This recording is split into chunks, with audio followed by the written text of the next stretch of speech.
Please note that all opinions and clinical commentary, manipulative procedures, and descriptions of the efficacy or purpose of the exercises described herein are those of Dr. Kevin P. Leathers, Chief Technology Officer of Ortho Neurotechnologies, and are not necessarily shared by any other individuals, institutions, or entities mentioned in these videos or tutorials.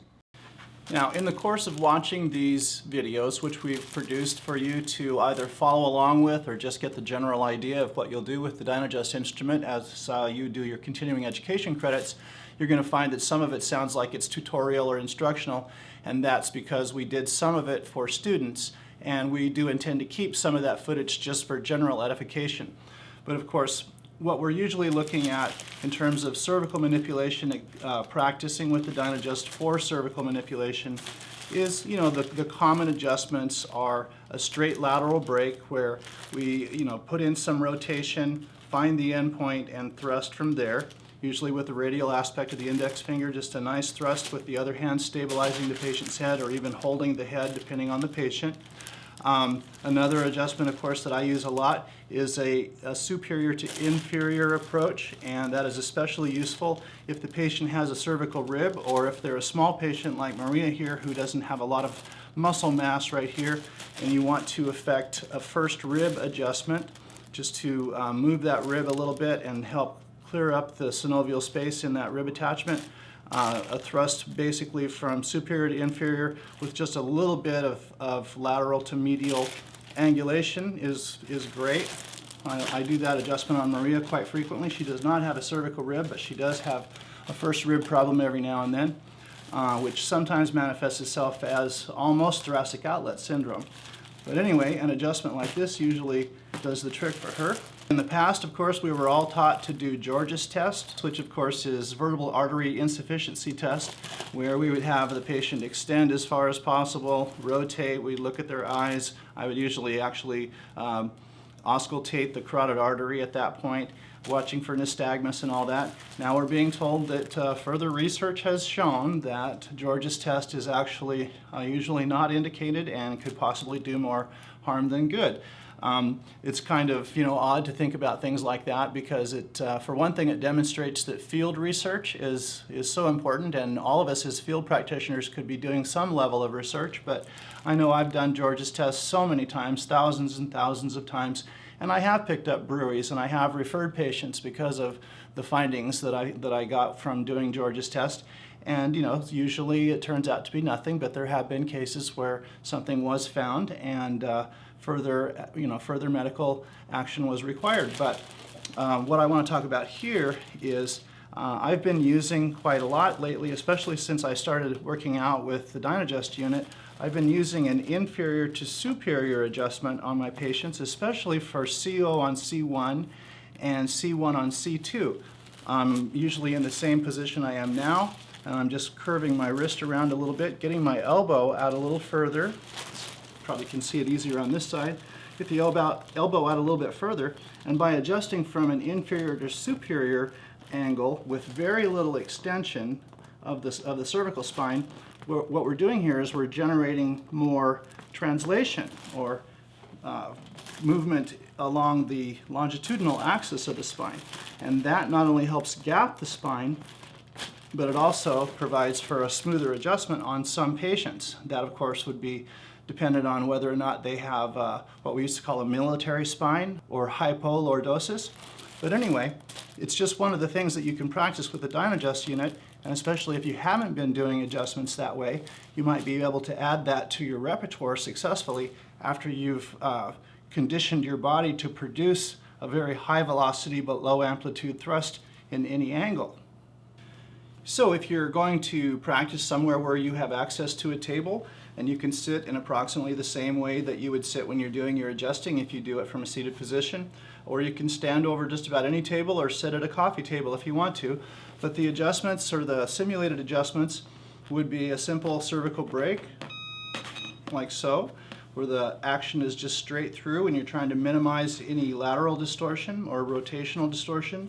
You would exercise with your dominant hand for a while, then your less dominant hand. After doing several sets, you would change the spring to the red spring, and you might increase the difficulty level by selecting a more difficult exercise from the exercise sheet.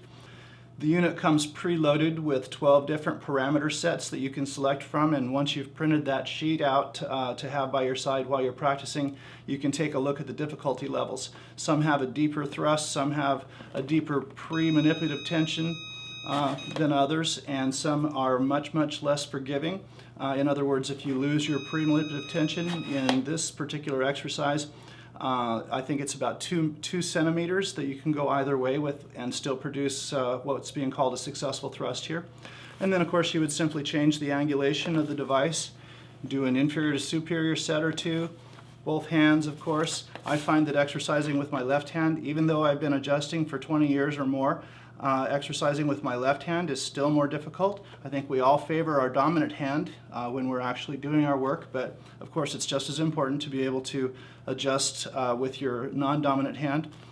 The unit at the welcome screen, push and hold button number 1 until you get to the welcome screen. The bottom line here will tell you how many sets have been stored in the unit. A set consisting of 18 thrusts. The unit actually holds 18 sets of 18 thrusts, which is the equivalent of 3 hours of work. So you can schedule your training as you please, and you can do as much or as little as you like at any given time.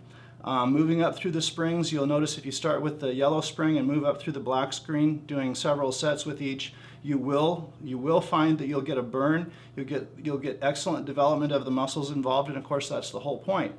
Now, of course, as field practitioners, you're perfectly welcome to design your own exercises, trying to simulate moves that you use in your own practice, and work along those lines. You don't need to follow along with me on these exercise videos. You can get the idea of what to do and how to program the unit for your own particular continuing education course in a very customized way. Also, you do not necessarily need to be producing thrusts in which you're actually simulating what you would do on a human being. If you want to train specific muscle groups, of course you can use the Dynadjust device to do just that. One of them that I like to do is very specific to certain muscles, especially the triceps muscle, which is involved in so much of our work. I simply place my piezoform on the top of the unit and thrust like this. And that is my pec muscle mostly, a little bit of tricep there. If I was to move it like this and thrust straight down, I'd be training almost pure tricep. And you're welcome, of course, to do any kind of custom exercise that you like. Your continuing education hours are predicated only on the number of sets that you perform on the Dynadjust device. And so each set, again, is 18 thrusts, 6 of which are what we call warm-up thrusts. The last 12 are actually counted and scored. And when you download them to the computer, you'll see the results. You'll see how many times you were successful, how many times you lost pre-manipulative tension, how many times you exceeded the depth that you had preset the unit to calibrate for, and how many times you did insufficient thrust depth. And after you've completed 18 sets with the unit will tell you that it's full and it's time to download. Now, you must complete all 18 thrusts of any given set, or else when you turn the unit off, it will lose that data. But if you complete 18 thrusts and turn off the unit, it will save that data. And when you get to the point where the unit is full with 18 sets, you can turn the device off. There's a different technique for turning it off at that juncture. We've built that in so that people wouldn't lose 3 hours worth of work by accident, but there is a different technique for turning it off. However, if you just let the unit sit for 5 minutes or so, it will turn itself off, and even if it's full, that data will not be lost. Now, if you're practicing your continuing education exercises at home, you can simply use a chair like I'm doing here. I've got my exercise tubing just underneath my foot here, and I can practice all of my cervical thrusts from this position. Or I can do custom thrusts by just isolating my pectoral muscles and thrusting in any way that I want to. I can even just do my triceps exercises like this. You're welcome, of course, to do any kind of exercise that you like. As again, your continuing educations are predicated only on how many sets you complete. And there's one interesting feature I'd like to show you here. In order to turn the unit off, of course, you have to come back to the welcome screen and then press the button again, and that turns the unit off. But if you turn the unit on, and while the lease screen is still showing here, if you press the button again, it will take you to what we call lab mode. And in lab mode, you can actually see the X, Y, and Z axes change. You can see what the accelerometers and gyros are actually doing inside here. Of course, we use lab mode to calibrate the units when they're returned, but it's interesting to see how those accelerometers work in all the different axes. And to get out of here, you just press the button again and hold it until the unit goes off. And of course, you're also perfectly welcome if you design an exercise for yourself in which you don't find a compatible parameter set on the 12 sets that are pre-programmed in the unit. There is a function on the website where you can create your own parameter settings and make them as difficult or as easy as you'd like. You can change the depth of the thrust, you can change the margin for error at the beginning of the thrust or the end. You can pretty much customize it any way you like. You can name it and save it and use it and have it for future use.